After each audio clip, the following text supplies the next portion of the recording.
Het jy sonpanele, batterye of gasbottels by die huis? Dan kan jy die volgende teiken van georganiseerde misdaad in Suid-Afrika wees. Volgens sekuriteitskenners fokus kriminele syndikaate toenemend op huise met waardevolle energietoerusting.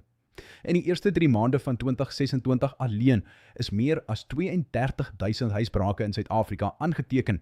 Dit is sowat 360 elke dag. Maar dit gaan nie meer net oor opportunistiese diewe nie. Hierdie groepe arriveer met die regte gereedskap en kundigheid om sonpanele, batterye en gasbottels binne minute te verwyder en op die swartmark te gaan verkoop. Baie huiseienaars bestee duisende rande aan rigsteenkragstelsels, baie maal hulle hardverdiende spaargeld, maar vergeet om hulle sekuriteit daarvoor op te gageer.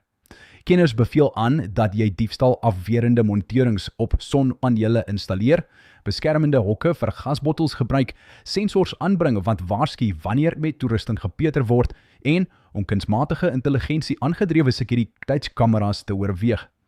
Ook herinner ek u om lere, gereedskap en ander toerusting veilig weg en toegesluit te hou ten alle tye. Die werklikheid is eenvoudig. Jou sonkragstelsel kan vandag vir misdadigers meer werd wees as jou TV of skootrekenaar.